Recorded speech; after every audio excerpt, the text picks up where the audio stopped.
Bonjour à toutes et à tous. Alors, j'ai fait un petit matomé, un petit compte-rendu, un petit débriefing du cours de dimanche. Donc, on est déjà au 142e cours, donc bravo, j'ai compté la dernière fois. Depuis donc le début... depuis le tout début, donc c'est le 142e cours.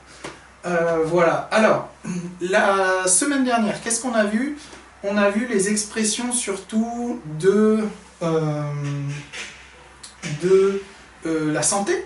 Hein, quand on va chez le médecin, comment on exprime son état de santé, comment on exprime comment on est. Donc il y avait plusieurs expressions. Alors déjà, pour exprimer ces expressions, il y en a plusieurs, on va voir les moyens de les dire. Donc. Alors, il y a être anxieux. Être anxieux, c'est un petit peu fouin, hein, être anxieux. Ensuite, avoir de l'énergie. Avoir de l'énergie, ça c'est être Genki. Avoir de l'énergie. Manquer d'énergie, ça c'est le contraire. Hein. Manquer d'énergie, c'est souvent être fatigué. Avoir confiance, hein, Jishin, la confiance, donc avoir confiance. Être déprimé, c'est un petit peu ne pas être très bien moralement, hein, noirose, on dit en japonais aussi. Avoir le moral à zéro, avoir un coup de blues. Donc ces trois-là, ça a le même sens. Hein. Donc bien sûr, quand par exemple si vous allez en France chez le médecin, vous allez conjuguer hein, ces verbes.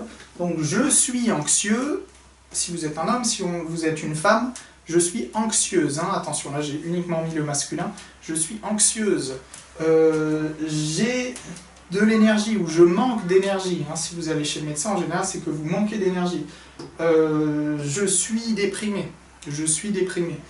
J'ai confiance. Bon, ça, si vous avez confiance, ça va, c'est bien. J'ai le moral à zéro ou j'ai un coup de blues. Voilà. Ensuite, il y a être en forme. Donc, si vous êtes en forme, tout va bien. Je suis en forme. Être fatigué, je suis fatigué. Et être stressé, je suis stressé. Attention au stress. Hein. Attention, il y a plusieurs choses contre le stress. À ce qui paraît, il faut se tenir bien droit, donc éviter le téléphone. Et ensuite, donc ça, ce sont si vous voulez, les expressions pour dire votre état. Et là, on va voir les conseils. Donc quand votre médecin va vous donner des conseils ou quand un ami va vous donner des conseils, donc qu'est-ce qu'il va vous dire? Il est important de bien dormir. Il est important, on peut faire la liaison aussi, hein. Il est important de bien dormir. Donc ça c'est impersonnel, hein, il est important, on ne peut pas dire je.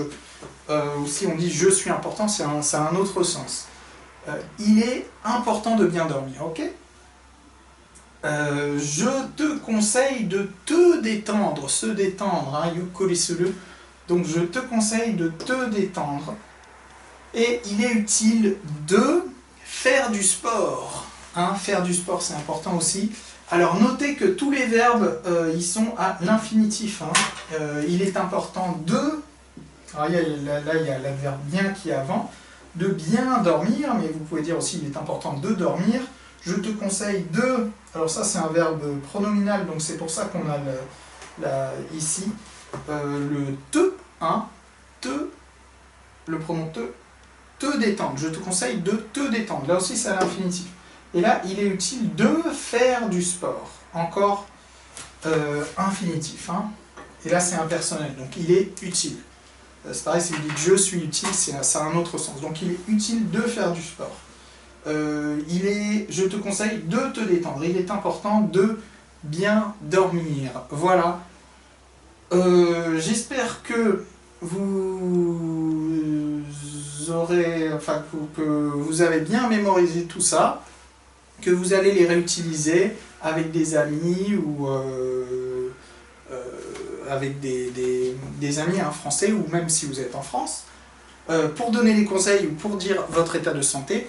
Et moi je vous dis donc à dimanche. Au revoir.